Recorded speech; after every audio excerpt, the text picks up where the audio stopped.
Brothers, I know most of you are tired of spiritual discussions. The word itself has been drained of meaning, twisted by institutions that demand obedience while offering nothing in return.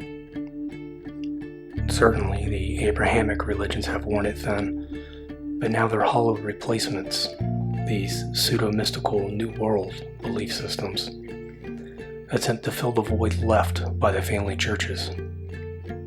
They speak in riddles and promise enlightenment, yet they lead men nowhere.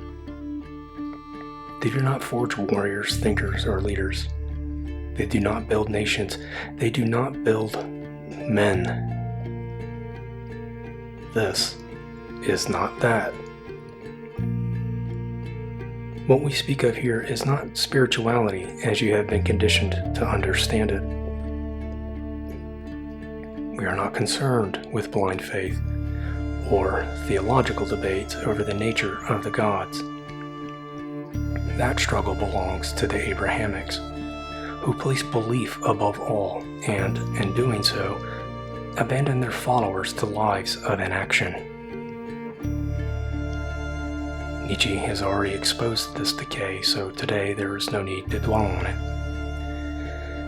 We are concerned with something else. A way of life. A path of being. The Greeks never separated their gods from philosophy, and neither will we. Philosophy for them was not idle contemplation, it was practice. Their gods were not distant figures to be worshipped, but blueprints, archetypes of excellence, transcendence, and strength. Their myths were not mere stories, but maps showing men how to ascend.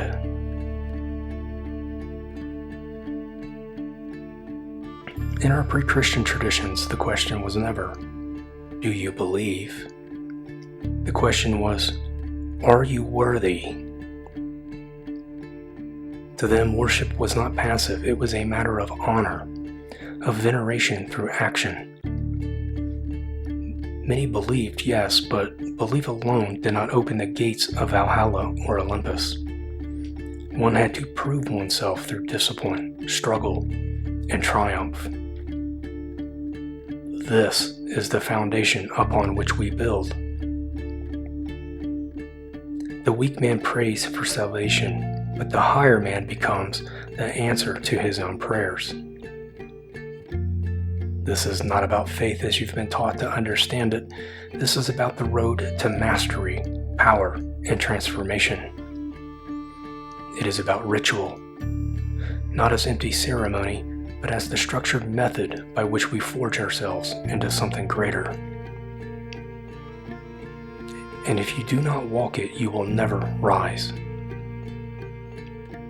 Now, let's begin.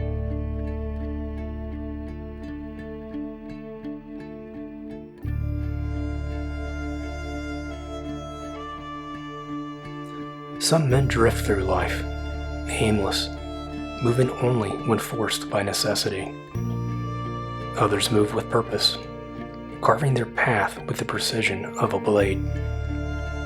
The difference is not chance, it is not talent. It is ritual.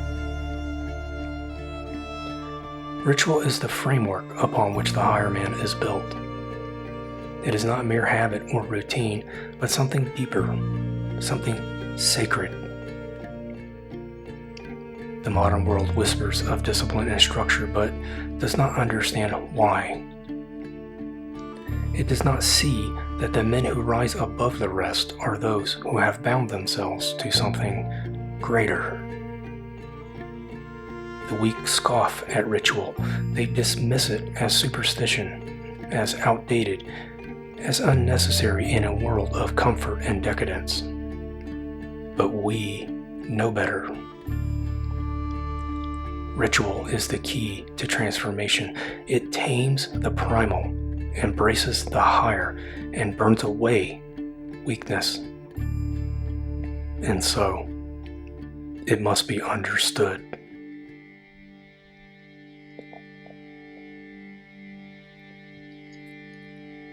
The first ritual is private. It is the foundation of all else. It is discipline, training, and the relentless pursuit of strength, endurance, and skill. A man who does not master himself has no business attempting to master the world. The untrained body, the undisciplined mind, the lazy and directionless, these are markers of failure. This is why we train. This is why we condition ourselves for struggle, for war, for the weight of existence itself.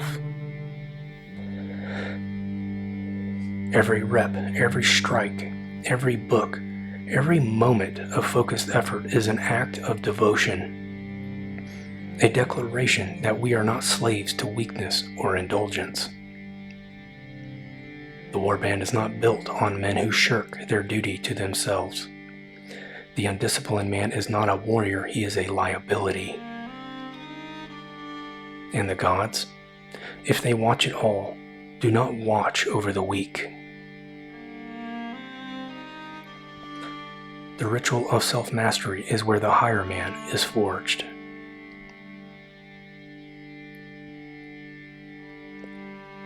The second ritual is how we walk among others.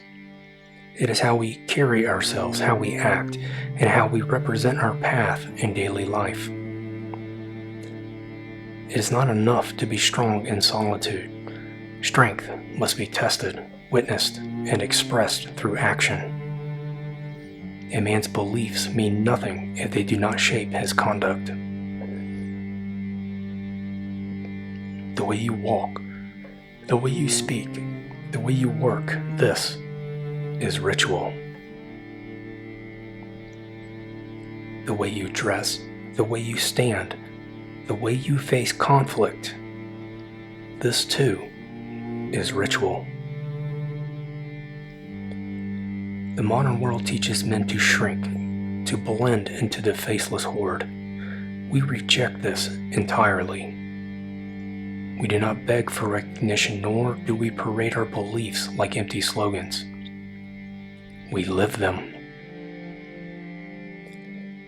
The warband of old did not merely pray to Odin, to Perun, or Zeus. They became their gods in form and function. They honed their bodies, sharpened their minds, and ordered their days. To follow the gods is meaningless unless you become the kind of man they would allow to walk beside them. A man without practice is a man without direction, and a man without direction is nothing.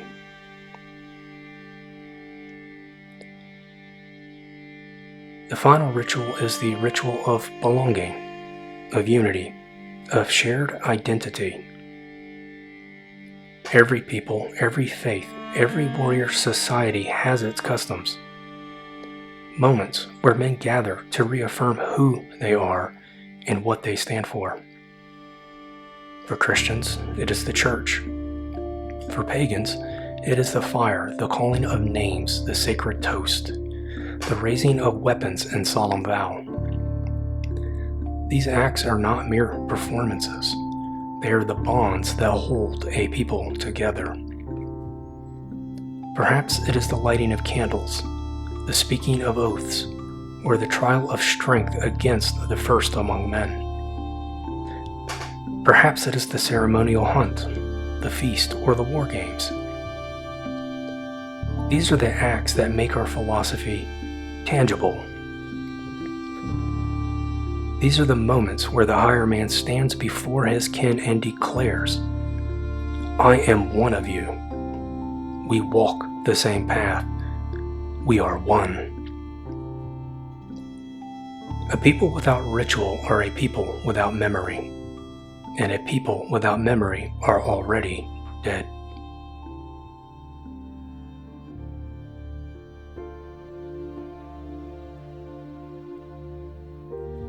Modernity has stripped the world of meaning.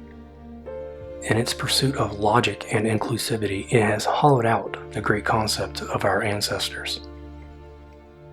Ritual became habit, discipline became routine, the spiritual became academic. Our ancestors understood these were not just actions, but bridges between the mortal and the divine. Yet, as scholars and bureaucrats took control, these ideas were sanitized and reduced to common terms, stripped of their sacred weight. By broadening the net, they made these concepts accessible to the masses. But in doing so, they stole their power. What once demanded reverence, struggle, and transformation became nothing more than self-help slogans. And the world grew dim. Look around.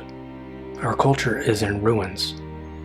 Our traditions mocked, our heroes forgotten. In rejecting the path of our ancestors, modernity has rejected meaning itself. But we remember. Our fathers did not merely believe in the gods, they walked their path.